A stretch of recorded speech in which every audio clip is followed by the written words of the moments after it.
ಮತಾಂತರ ಪ್ರಕರಣವನ್ನು ಖಂಡಿಸಿ ಹಿಂದೂ ಸುರಕ್ಷಾ ಸಮಿತಿ ವತಿಯಿಂದ ಬೃಹತ್ ಜನಾಂದೋಲನ ಜಾಗೃತಿ ಜಾಥಾ ಕುಶಾಲನಗರದಲ್ಲಿ ನಡೆಯಿತು. ವಿವಿಧ ಸಂಘ ಸಂಸ್ಥೆಗಳು, ವಿವಿಧ ಸಮುದಾಯದ ಬಾಂಧವರು ಜಾಥಾದಲ್ಲಿ ಪಾಲ್ಗೊಂಡು ಧರ್ಮ ರಕ್ಷಣೆಯ ಕಹಳೆಯನ್ನು ಮೊಳಗಿಸಿದರು. ಕೊಡಗಿನ ವಿವಿಧೆಡೆಯಿಂದ ನೂರಾರು ಹಿಂದೂ ಕಾರ್ಯಕರ್ತರು ಪಾಲ್ಗೊಂಡಿದ್ದರು. ಭಾರತಾಂಬೆಯ ಭಾವಚಿತ್ರಕ್ಕೆ ಪುಷ್ಪಾರ್ಚನೆ ಮಾಡುವ ಮೂಲಕ ಮೆರವಣಿಗೆಗೆ ಚಾಲನೆ ನೀಡಲಾಯಿತು. ಜಾಥಾ ಹಿನ್ನೆಲೆ ಕುಶಾಲನಗರ ಪಟ್ಟಣದ ವರ್ತಕರು ಸ್ವಯಂ ಪ್ರೇರಣೆಯಿಂದ ಮಧ್ಯಾಹ್ನದವರೆಗೆ ಅಂಗಡಿ ಮುಂಗಟ್ಟುಗಳನ್ನು ಸಂಪೂರ್ಣ ಬಂದ್ ಮಾಡಿ ಬೆಂಬಲವನ್ನು ವ್ಯಕ್ತಪಡಿಸಿದರು.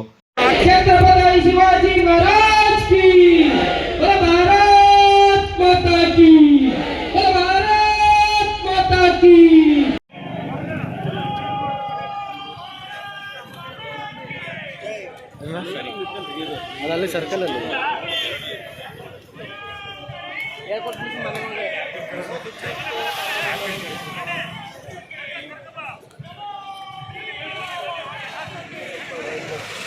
दुर्गा माता के, छत्रपति शिवाजी महाराज के, माता के,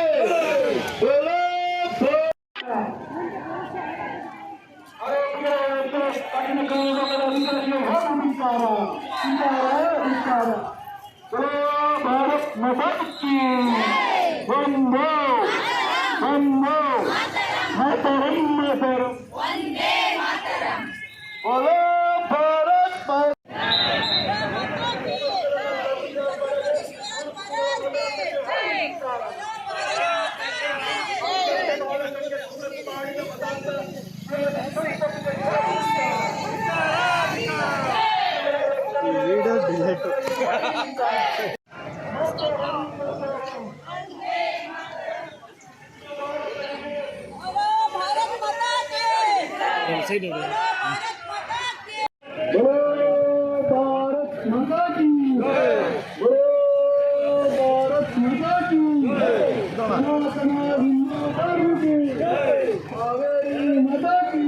ಕಾರು ನಿಲ್ದಾಣದ ವೇದಿಕೆಯಲ್ಲಿ ನಡೆದ ಜನಾಂದೋಲನ ಜಾಗೃತಿ ಸಭೆಯಲ್ಲಿ ಪಾಲ್ಗೊಂಡ ಹಿಂದೂ ಜಾಗರಣ ವೇದಿಕೆ ದಕ್ಷಿಣ ಕರ್ನಾಟಕ ಪ್ರಾಂತ ಸಹ ಸಂಚಾಲಕ ಸತೀಶ್ ದಾವಣಗೆರೆ ಭಾಷಣವನ್ನು ಮಾಡಿದರು. ಜಾತಿ, ಮತ, ಪಕ್ಷ, ಪ್ರಾಂತ ಭೇದ ಮರೆತು ಹಿಂದೂಗಳು ಒಂದಾದರೆ ಮತಾಂತರಕ್ಕೆ ಕಡಿವಾಣ ಹಾಕಬಹುದೆಂದರು. ಮೆರವಣಿಗೆ ಮಾಡಿದ್ರೆ ಸುತ್ತಮುತ್ತಲ ಅಂಗಡಿಗೆ ಕಲ್ಲು ತೂರ್ಕಂತ ಬರ್ತಾ ಇದ್ರು. ನಾವು ಹಿಂದೂಗಳಾಗಿರೋದಕ್ಕೆ ಶಾಂತಿಯಿಂದ ಬಂದಿದ್ದೀವಿ. ಹಿಂದೂ ಸಮಾಜ ಏನು ಅನ್ನೋದನ್ನ ಮೊದಲು ಅರ್ಥ ಮಾಡ್ತಾ ದಾಳಿಗಳಿಂದ ಇಲ್ಲಿಯ ಮಟ್ಟ ಬಂದು ಹೇಟ್ ಸ್ಪೀಚ್ ಮಾಡೋದಕ್ಕೆ ಬರಲಿಲ್ಲ. ನೈಜ ಇತಿಹಾಸ ಏನಿದೆ, ಇಸ್ಲಾಂ ಅನ್ನೋದು ಏನು ಮಾಡ್ತಾ ಇದೆ ಅನ್ನೋದನ್ನ ಇವತ್ತಿನ ಯುವ ಜನತೆಗೆ ಮುಂದೆ ನೈಜ ವರದಿಯನ್ನು ಕೊಡೋದಕ್ಕೆ ಬಂದಿದ್ದೇನೆ. ನಿಮಗೆ ಆ NTC ಕಂಪನಿಯ ಮಾಲೀಕ ಒಂದಿಷ್ಟು ಎಂಜಲಗಾಸನ್ನ ಕೊಡಬಹುದು. ಆ ಎಂಜಲಗಾಸಿಗೆ ಬಲಿಪಶುವಾಗುವ ಹಿಂದೂ ಸಮಾಜ ಇದಲ್ಲ. ನಿನಗೆ ಆ ಎಂಜಲಗಾಸು ಬೇಕಾದ್ರೆ ತಗೋ, ನೀನು ಎನ್ಕ್ವೈರಿ ಮಾಡು. ಆ NTC ಯಲ್ಲಿರುವ 70 ಮಳಿಗೆಯಲ್ಲಿ ಎಷ್ಟು ಮಳಿಗೆಯನ್ನ ಹಿಂದೂಗಳಿಗೆ ಕಟ್ಟಿದ್ದಾನೆ ಅನ್ನೋದನ್ನ ಮಾಡು. ಆಮೇಲೆ ನಿನ್ನ ಈ ಉದ್ದಟತನದ ಮಾತನ್ನ ಆಡು. NTC ಕಂಪನಿಯ ನಿನ್ನೆಯ ಬಹಿರಂಗ ಸಭೆಯ ಒಂದು ಸ್ಪೀಚ್ ಅನ್ನ ಕೇಳ್ತಾ ಇದ್ದೆ. ಅಲ್ಲಿ ಬಹಳಷ್ಟು ಜನ ಹಿಂದೂ ಮಾತೆಯರು ಅರ್ಚ್ಕೊಳ್ತಾ ಇದ್ರು. ಸಹೋದರಿಯರೇ, ನಿಮಗೆ ಗೊತ್ತಿಲ್ಲ, ಈ ಇಸ್ಲಾಂ ಅನ್ನುವ ಬಾಯಲ್ಲಿ ಶಾಂತಿ ಹೇಳುವ, ತಲೆಯಲ್ಲಿ ದ್ವೇಷವನ್ನ ಸಾರುವ ಈ ಸಮಾಜದ ನಿಜ ಬುದ್ಧಿ ಏನು ಅನ್ನೋದು ನಿಮಗೆ ಗೊತ್ತಿಲ್ಲ. ಇಲ್ಲಿಯ ತನಕದ್ದನ್ನು ನೀವು ನೋಡೋದು ಬೇಡ. ಇತಿಹಾಸದ ಪುಟವನ್ನು ತಿರುಗಿಸಿ ಸಾಕು. 1947 ಆಗಸ್ಟ್ 14 ಮಧ್ಯರಾತ್ರಿ ಭಾರತಕ್ಕೆ ಸ್ವಾತಂತ್ರ್ಯ ಸಿಕ್ಕಾಗ ಆ ನೆಹರು ಈ ದೇಶದ ತ್ರಿವರ್ಣ ಧ್ವಜವನ್ನು ಹಾರಿಸಬೇಕಿದ್ರೆ ಹೇಳ್ತಾನೆ, ಈ ಸ್ವಾತಂತ್ರ್ಯ ಯಾವತ್ತೂ ಸಿಗಬೇಕಿತ್ತು. ಈ ಸುಮಂಗಲ ಸಮಯಕ್ಕಾಗಿ ನಾವು ಕಾಯ್ತಾ ಇದ್ವಿ. ಆ ಸುಮಂಗಲ ಸಮಯ ಇವತ್ತು ಬಂದಿದೆ. ನಾವು ಇವತ್ತಿಂದ ಸ್ವಾತಂತ್ರ್ಯರು ಅಂತ ಹೇಳಿ. ಆದ್ರೆ ಒಂದು ದಿನದ ಹಿಂದೆ ಹೋಗಿ ಯೋಚನೆ ಮಾಡಿ, ಆಗಸ್ಟ್ 13 ರಾತ್ರಿ ಆ ಪಾಪಿ ಪಾಕಿಸ್ತಾನದ ಜನಕ ಜಿನ್ನಾ ಆ ದೇಶದ ಧ್ವಜವನ್ನು ಹಾರಿಸಬೇಕಿದ್ರೆ ಹೇಳ್ತಾನಲ್ಲ, ಹಸಸ್ತ ಪಾಕಿಸ್ತಾನ ಲಡ್ತಾ ಇಲ್ಲ ಹಿಂದೂಸ್ತಾನ್, ನಗುತ್ತಾ ನಗುತ್ತಾ ಪಾಕಿಸ್ತಾನವನ್ನ ಪಡೆದಿದ್ದೀವಿ, ನಾವು ಯುದ್ಧ ಮಾಡಿ ಅವರು ಹಿಂದೂಸ್ತಾನವನ್ನ ಪಡಿಬೇಕು ಅಂತೇಳಿ ಆ ಜಿನ್ನನ ಸಂತತಿ ಯಾರು ಕೇಳಿದ್ರೆ ಆ NTC ಮಾಲಕ ಸಲ್ಮಾನ್ ಅನ್ನೋದನ್ನ ಮರಿಬೇಡಿ ಬಂಧುಗಳೇ, ಮರಿಬೇಡಿ ನೀವು. ಯಾಕೆ ಗೊತ್ತಾ? ನೀವು ಕಾಶ್ಮೀರದ ದಾಳಿ ಆದಾಗ ಹಿಂದೂಗಳು ಸತ್ರು, ಅವನಿಗೇನು ನೋವಾಗಲಿಲ್ಲ, ಅದನ್ನು ನಾವು ಕೇಳೋದೇ ಇಲ್ಲ. ಆದರೆ ಪುಲ್ವಾಮಾ ದಾಳಿ ಆದಾಗ ನಮ್ಮ ಸೈನಿಕರು ಸತ್ರಲ್ಲ ಬಂಧುಗಳೇ, ಆವತ್ತು ಇವನ ಕೈ ನರ ಬಿಟ್ಟೋಗಿತ್ತ, ಒಂದೇ ಒಂದು ಕ್ಯಾಂಡಲ್ ಹಚ್ಚಬಹುದಿತ್ತಲ್ಲ ಇವನು, ನಮ್ಮ ದೇಶದ ಸೈನಿಕರಿಗೆ ಗೌರವ ಕೊಡಬಹುದಿತ್ತಲ್ಲ ಇವನು. ಈ ಕೊಡಗಿನ ನೆಲದಲ್ಲಿ ಅನ್ನ ತಿಂತಾ ಇದ್ದಾನೆ.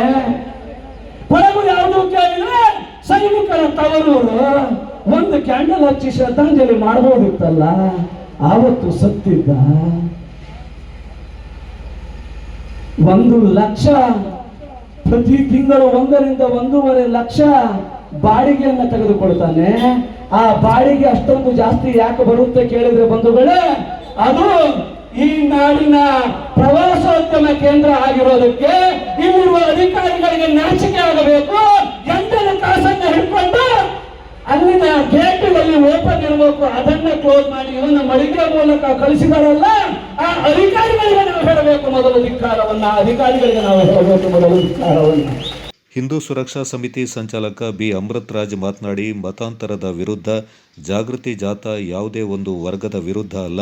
ಈ ಪಿಡುಗಿಗೆ ಬಡವರು ಶ್ರೀಮಂತರು ಬಲಿಯಾಗ್ತಾ ಇದ್ದಾರೆ. ಇದರ ವಿರುದ್ಧ ಹೋರಾಟ ಮುಂದುವರಿಸಿ ಸಮಾಜದಲ್ಲಿ ಜಾಗೃತಿ ಮೂಡಿಸಲಾಗ್ತಾ ಇದೆ ಎಂದರು. ಬರೀ 2026 ಘಟನೆಗಳನ್ನ ನಾವು ಅವಲೋಕನ ಮಾಡ್ತಾ ಹೋದ್ರೆ, ಕರ್ನಾಟಕದ ನಂದಿ ಬೆಟ್ಟದಲ್ಲಿ ಒಂದು ಯುವತಿ ಸಾವನ್ನಪ್ತಾರೆ. ಅವರೊಂದು ಫಿಸಿಯೋಥೆರಪಿಸ್ಟ್ ಡಾಕ್ಟರು. ಇದರಲ್ಲಿ ಅವರ ಕುಟುಂಬ ಹೇಳುತ್ತೆ ಲವ್ ಜಿಹಾದ್ನ ಶಂಕೆ ಇದೆ ಅಂತೇಳಿ. ಕೊಪ್ಪಳದಲ್ಲಿ ಒಬ್ಬ ಯುವಕ ಹಲವಾರು ಯುವತಿಯರೊಂದಿಗೆ ಒಂದು ಸಂಪರ್ಕ ಎಂಬ ಆರೋಪದ ಮೇಲೆ ಒಂದು ದೂರು ಸಹ ದಾಖಲಾತಿಯಾಗಿದೆ. ಉತ್ತರ ಪ್ರದೇಶದ ಅಲಿಗಢದಲ್ಲಿ ತಮ್ಮ ಗುರುತನ್ನು ಮರೆಮಾಚಿ ಹಿಂದೂವನ್ನು ಬಿಂಬಿಸಿ ಒಂದು ಮಹಿಳೆ ದೂರು ನೀಡಿದ್ದು ನಮ್ಮ ಇತಿಹಾಸ. ಭೂಪಾಲ್ನ ಒಂದು ಲವ್ ಜಿಹಾದ್ ಅನುಮಾನದಲ್ಲಿ ಕೆಲವರು ಹೋಟೆಲ್ ಮೇಲೆ ದಾಳಿ ನಡೆಸಿದ ಪ್ರಕರಣದಲ್ಲಿ ಅವರ ವಿರುದ್ಧವೇ ಕಾನೂನು ಕ್ರಮ ಕೈಗೊಳ್ಳಲಾಗಿದೆ. ಪಶ್ಚಿಮ ಬಂಗಾಳದಲ್ಲಿ ಬಲವಂತದ ಮತಾಂತರ ಮತ್ತು ಸಂಬಂಧದ ವಿಚಾರದಲ್ಲಿ ಕಠಿಣ ಕಾನೂನನ್ನ ಸರ್ಕಾರ ನಡೆಸ್ತಾ ಬಂದಿದೆ. ಇತ್ತೀಚೆಗೆ ನಡೆದ ನಾಸಿಕ್ TCSನ ಒಂದು ಕಂಪನಿಯಲ್ಲಿ, ಟಾಟಾದವರ ಒಂದು ಸಂಸ್ಥೆಯಲ್ಲಿ, ಅಲ್ಲಿ ಏನು HR ಇರ್ತಾರೆ ಅವರೆಲ್ಲ ಅನ್ಯಮತಿಯರಾಗಿರ್ತಾರೆ. ನಮ್ಮ ಹೆಣ್ಮಕ್ಳನ್ನ ಬೇಧಿಸಿ ನಮ್ಮ ಮಹಾರಾಷ್ಟ್ರ ಪೊಲೀಸ್ನವರು ನಮ್ಮ ಹೆಣ್ಮಕ್ಳಿಗೆ ರಕ್ಷಣೆಯನ್ನ ನೀಡಿದ್ದಾರೆ. ಹುಬ್ಬಳ್ಳಿಯ ಜಿಮ್ ಪ್ರಕರಣ ತಮಗೆಲ್ಲ ಗೊತ್ತೇ ಇದೆ. ಇದು ಬರೀ ದೇಶಕ್ಕೆ ಮತ್ತು ಇತರ ಊರುಗಳಿಗೆ ಮಾತ್ರ ಸೀಮಿತ ಆಗಲಿಲ್ಲ. ಕೊಡಗಿನ ಹೆಬ್ಬಾಗಿಲು ಕುಶಾಲ್ ನಗರಕ್ಕೆ ಕಾಲಿಟ್ಟಿದೆ. ಈ ಪ್ರಕರಣ ನಿನ್ನೆ ಮೊನ್ನೆ ಪ್ರಕರಣ ಆಗಿರ್ಬೋದು, ತಮ್ಮ ಮುಂದೆ ಬಂದಿರೋದು. ಸುಮಾರು 12 ವರ್ಷದ ಹಿಂದೆ ಇದೇ ನಿಸರ್ಗಧಾಮ ಟೂರಿಸ್ಟ್ ಸೆಂಟರ್ ಒಂದು ಅಂಗಡಿಯಲ್ಲಿ ನಾನು ಒಂದು ಪ್ರಕರಣವನ್ನ ಭೇದಿಸಿದ್ದೇನೆ. ಸಾರ್ವಜನಿಕ ಬಂಧುಗಳೇ, ನಮ್ಮ ಭಾರತ ದೇಶದಲ್ಲಿ ನಮ್ಮ ಸಮಾಜ ತುಂಬಾ ಸಂವೇದನಶೀಲವಾದದ್ದು. ಸ್ವಾಭಿಮಾನಕ್ಕೆ ನಾವೆಲ್ಲ ಹಂಚ್ತೇವೆ. ಹಣ ಹೋದ್ರೂ ಪರವಾಗಿಲ್ಲ, ನಮ್ಮ ಮಾನ ಮರ್ಯಾದೆಗೆ ನಾವು ಬಹಳಷ್ಟು ಬೆಲೆಯನ್ನು ಕೊಡ್ತೇವೆ. ಹಲವಾರು ಪ್ರಕರಣಗಳಲ್ಲಿ ತಾಯಂದಿರ್ಬೋದು, ಕುಟುಂಬಸ್ಥರಿರ್ಬೋದು, ತಮ್ಮ ವಿಚಾರಗಳನ್ನ ಸಮಾಜ ಮುಂದೆ ವ್ಯಕ್ತಪಡಿಸಲಿಕ್ಕೆ ಮುಂದೆ ಬರೋದಿಲ್ಲ. ಈ ಒಂದು ಪ್ರಕರಣದಲ್ಲಿ ತಮಗೆ ಸ್ವಲ್ಪ ಮಾಹಿತಿಯನ್ನು ನಾನು ಶೇರ್ ಮಾಡಲಿಕ್ಕೆ ಇಷ್ಟಪಡ್ತೇನೆ. ಒಂದು ಸಮುದಾಯದ ಒಂದು ಮಹಿಳೆ, ಅವರಿಗೆ ಮದುವೆ ಆಗಿರುತ್ತೆ. ಅವರಿಗೆ ಒಂದು ಮನೆ ಕಟ್ಟಬೇಕಾಗತ್ತೆ. ಮನೆ ಕಟ್ಟಬೇಕಾಗಿರೋ ಸಂದರ್ಭದಲ್ಲಿ ಒಬ್ಬ ಕಾಂಟ್ರಾಕ್ಟರ್ನ ಪರಿಚಯ ಮಾಡ್ಕೊಳ್ತಾರೆ ಅವರು. ಈ ಕಾಂಟ್ರಾಕ್ಟ್ರೇ ಒಬ್ಬ ಮುಸಲ್ಮಾನ. ಕಾಂಟ್ರಾಕ್ಟರ್ ಜೊತೆ ಸಂಪರ್ಕ ಆಗುತ್ತೆ. ಕಾಂಟ್ರಾಕ್ಟರ್ಗೆ ನಿಸರ್ಗಧಾಮದ ಟೂರಿಸ್ಟ್ ಸೆಂಟರ್ನಲ್ಲಿ 2 ಸ್ಪೈಸಸ್ ಅಂಗಡಿ ಇದೆ. ಅದೇ ನಿಸರ್ಗಧಾಮದ ಮುಂದೆ ಒಂದು ಫೆನ್ನಾ ಎಂಬ ರಿಸಾರ್ಟ್ ನಲ್ಲಿ ಅವರು ಪಾಲುದಾರರಾಗಿ 3 ಜನ ಕಾರ್ಯನಿರ್ವಹಿಸ್ತಾ ಇದ್ದಾರೆ. ಈ ಒಂದು ಮದುವೆ ಆಗಿದ ಮಹಿಳೆಯನ್ನ ಅವ್ರ ಅಂಗಡಿಗೆ ಕೆಲಸ ನೀಡಿ ಸೇರಿಸ್ಕೊಳ್ತಾರೆ. ಅವರಿಗೆ ಆಮಿಷಗಳನ್ನ ಕೊಡ್ತಾರೆ, ಸ್ಯಾಲರಿ ಹೈಕ್ನ ಕೊಡ್ತಾರೆ, ಅವರಿಗೆ ಕಮಿಷನ್ ಎಕ್ಸ್ಟ್ರಾ ಮಾಡಿಕೊಡ್ತಾರೆ. ಈ ರೀತಿ ಅವರು ಸಲಿಗೆಯನ್ನ ಜಾಸ್ತಿ ಮಾಡ್ಕೊಳ್ತಾರೆ. ಮುಂದಿನ ದಿನಗಳಲ್ಲಿ ಕಳೆದ 1.5 ತಿಂಗಳ ಹಿಂದೆ ಈ ಹುಡುಗಿಯ ಯಜಮಾನರು ನಮ್ಮ ಸ್ನೇಹಿತರು ಇಲ್ಲಿ ಒಂದ್ ಕಡೆ ಕೆಲಸ ಮಾಡ್ತಿರ್ತಾರೆ ಒಂದು ಹೋಟ್ನಲ್ಲಿ. ಅವರು ನಮ್ಮ ಹಿಂದೂ ಕಾರ್ಯಕರ್ತರನ್ನ ಒಬ್ಬರನ್ನ ಸಂಪರ್ಕ ಮಾಡಿ ಹಿಂದೂ ಜಾಗರಣ ವೇದಿಕೆಯ ಮುಖಂಡ ಭರತ್ ಮಾಚಯ್ಯ, ಅಜಿತ್ ಕುಕೇರ, ಜನಾಂದೋಲನ ಸಹ ಸಂಚಾಲಕರಾದ ಚಿಲ್ಲನ ಗಣಿಪ್ರಸಾದ್, ವಸಂತ್ ರೈ, ಚಂದ್ರಶೇಖರ್ ಹೇರೂರು, ಜ್ಯೋತಿ ಕುದುಪಜೆ, ವಿಎಚ್ ಪ್ರಶಾಂತ್ ಮತ್ತಿತರರು ವೇದಿಕೆಯಲ್ಲಿ ಪಾಲ್ಗೊಂಡಿದ್ದರು. ಅಂಗಡಿಗಳಲ್ಲಿ ಹಿಂದೂ ಯುವತಿಯರನ್ನ ಸೇರಿಸಿಕೊಂಡು ಅದರಲ್ಲಿ ಸಾಕಷ್ಟು ಯುವತಿಯರನ್ನ ಇವತ್ತು ಪ್ರೀತಿ ಪ್ರೇಮದ ಬಲೆಗೆ ಬೀಳಿಸಿಕೊಂಡು ಅವರನ್ನ ಮತಾಂತರ ಮಾಡತಕ್ಕಂಥದ್ದನ್ನ ನಾವು ಬೇಕಾದಷ್ಟು ಪ್ರಕರಣಗಳನ್ನು ನೋಡಿದ್ದೇವೆ. ಇದಕ್ಕೆ ಸಾಕ್ಷಿ ಎಂಬಂತೆ ಕೊಡಗಿನ ಎಲ್ಲಾ ಸ್ಟೇಷನ್ ಲಿಮಿಟ್ಗಳಲ್ಲಿ ನಾವು ಸಾಕ್ಷಿಯನ್ನ ಕಲೆ ಹಾಕಬಹುದು. ಆದ್ರೆ ಎಲ್ಲಾ ವಿಷಯಗಳನ್ನು ಬಹಿರಂಗಪಡಿಸಬಾರದು. ಯಾಕೆ ಅಂತೇಳಿ ಆದ್ರೆ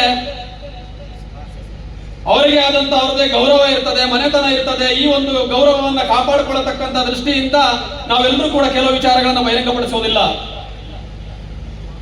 ನನ್ನ ವಿದ್ಯಾರ್ಥಿ ಜೀವನದಿಂದ ನಾನು ಸಾಕಷ್ಟು ನೋಡಿದ್ದೇನೆ. ಕಾಲೇಜುಗಳಲ್ಲೂ ಕೂಡ ಈ ಮತಾಂತರ ಮಾಡತಕ್ಕಂಥ ಒಂದು ಜಾಲ ಹಿಂದೂ ಯುವತಿಯರ ಹಿಂದೆ ಬಿದ್ದು ಅವರನ್ನು ಮತಾಂತರಗೊಳಿಸತಕ್ಕಂಥ ಬಹಳ ದೊಡ್ಡ ಪ್ರಯತ್ನಕ್ಕೆ ಕೈ ಹಾಕಿದಂತದ್ದನ್ನ ನಾವು ತಡೆದಿರತಕ್ಕಂಥದ್ದನ್ನ ಕೂಡ ನಾವು ಇಲ್ಲಿ ಪ್ರಸ್ತಾಪ ಮಾಡಬೇಕಾಗ್ತದೆ. ಇವತ್ತು ನಿನ್ನೆ ಆ ಮಾಲೀಕ ನಮ್ಮ ಹಿಂದೂ ಹೆಣ್ಮಕ್ಳನ್ನ ಅಲ್ಲಿ ಕೆಲಸ ಮಾಡುವವರನ್ನ ಸೇರಿಸಿಕೊಂಡು ಇಂತಹ ಒಂದು ಮತಾಂತರ ಇಲ್ಲಿ ನಡೀತಾ ಇಲ್ಲ, ನಾವೆಲ್ಲರೂ ಕೂಡ ಇಲ್ಲಿ ಸುರಕ್ಷಿತವಾಗಿದ್ದೇವೆ ಅನ್ನತಕ್ಕಂಥ ಹೇಳಿಕೆಗಳನ್ನ ಕೊಡಿಸಿರಬಹುದು.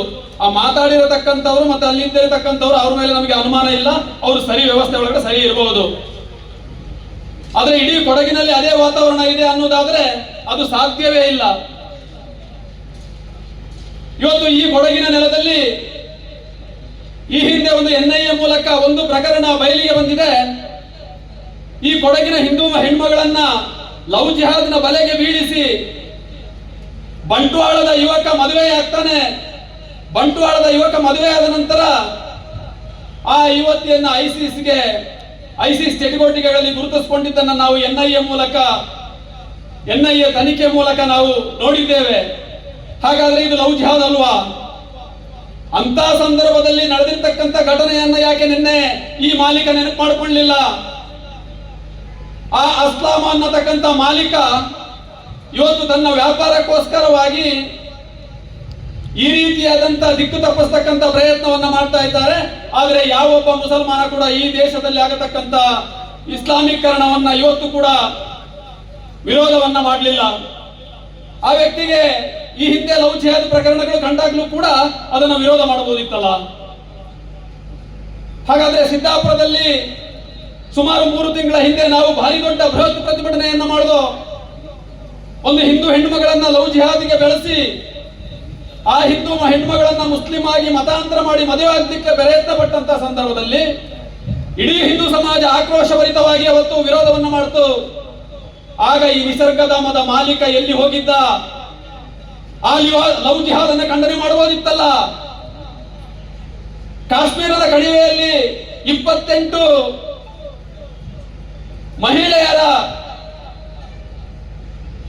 ಮಹಿಳೆಯರ ಮುಂದೆ ತನ್ನ ಗಂಡಂದಿರನ್ನ ಧರ್ಮವನ್ನ ಕೇಳಿ ಅವರ ಬಟ್ಟೆಯನ್ನ ತೆಗೆದು ಧರ್ಮವನ್ನ ನೋಡಿ ಅವರ ಮುಂದೆ ಅವರ ಸಿಂಧೂರವನ್ನು ಅಳಸ್ತಕ್ಕಂಥ ಪ್ರಯತ್ನ ಆದಾಗ ಇಂತಹ ಮಾಲೀಕರು ಎಲ್ಲಿ ಸತ್ತು ಹೋಗಿದ್ರು? ನಾವು ಕೇಳಬೇಕಲ್ಲ ಇದನ್ನ. ಅಲ್ಲಿ ದೊಡ್ಡದಾಗಿ ಇವತ್ತು ಅವರ ಶಾಪಿನ ಮುಂದೆ ಫ್ಲೆಕ್ಸ್ ಅನ್ನ ಹಾಕ್ತಾರೆ.